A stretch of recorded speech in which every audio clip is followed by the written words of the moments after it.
Madam, இன்னைக்கு இந்த விஜய் விவகாரம் பல பரிமாணங்கள்ல பேசப்படுது. ஒன்று விஜய்க்கு பாஜக பயங்கரமா சப்போர்ட் பண்றாங்க, பாஜக விஜயை பாதுகாக்கிறதுல மும்முரமா செயல்படுறாங்கன்னு சொல்றாங்க.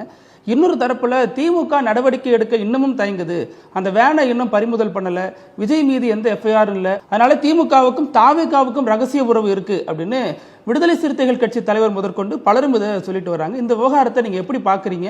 உண்மையிலேயே இதுல என்ன நடக்கிறதா நினைக்கிறீங்க? டாக்டர் திருமாவளவன் அவர்கள் பேசினதுல அவரே அதுக்கு தெளிவுபடுத்தி இருக்கிறாரு.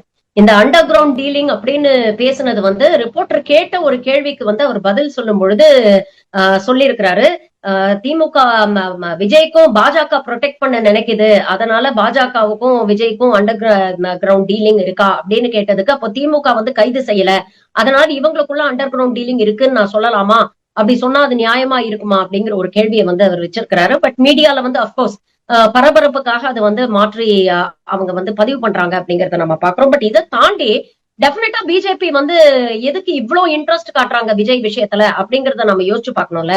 நீங்க பாருங்க, பல்வேறு அரசியல் தலைவர்கள் அவங்களுடைய கண்டனங்களை பதிவு பண்ணியிருக்கிறாங்க. சில பேர் இது விஜய் மீதுதான் தவறு, அவர் அக்கௌண்டபிலிட்டி எடுத்துக்கணும், ரெஸ்பான்சிபிலிட்டி எடுத்துக்கணும் அப்படின்னு சொல்லக்கூடிய சில தலைவர்கள் இருக்காங்க. இன்னொரு பக்கம் இன்னும் சில தலைவர்கள் பாத்தீங்கன்னா ரொம்ப நடுநிலையாக இதுல காவல்துறையில தரப்புல இருந்தும் சில இது இருக்கு, பின்னடைவுகள் இருக்கு, அவங்க முதல்லயே இதை ரியலைஸ் பண்ணி இந்த கூட்டமே நடக்காம தவிர்த்து இருக்கலாம், விஜய் அங்க போகக்கூடாது அப்படின்னு கடுமையா அவங்க சொல்லியிருந்திருக்கலாம். சோ அரசாங்கம் இதுல இன்னும் கொஞ்சம் முன்னெச்சரிக்கையோட நடந்திருக்கலாம் அப்படிங்கிற விஷயத்த ஒரு சில தலைவர்கள் பதிவு பண்றாங்க. ஆனா களத்துல முழு வீச்சோட விஜயை சப்போர்ட் பண்ணக்கூடிய தலைவர்கள் பத்திரிகையாளர்கள்லாம் யாருன்னு பாத்தீங்கன்னா தொடர்ந்து வலதுசாரி ஆதரவாளர்களா இருக்கிறாங்க. திடீர்னு அவ்வளவு நாள் இடுப்ப கிழனவெல்லாம் இன்னைக்கு அரசியல் தலைவரா அப்படின்னு பேசினா, இன்னைக்கு அந்தர் பல்ட்டி அடிச்சு விஜய் போன்ற ஒரு நல்லவனே கிடையாது, விஜய்க்கு அவ்வளவு தூரம் சப்போர்ட் பண்ணி விஜயை நியாயப்படுத்தி பேச வேண்டிய ஒரு அவசியம் எங்க? ஜோசப் விஜய்னு அவருடைய மத அடையாளத்தை பயன்படுத்தி அவரை விமர்சித்த ஹெச் ராஜா இன்னைக்கு விஜய்க்கு என்ன நடந்தாலும் நான் முன்கள போராளியா விஜய்க்கு ஆதரவா நான் நிப்பேன் அப்படின்னு பேசுறதுக்கான தேவை என்ன, அவசியம் என்ன?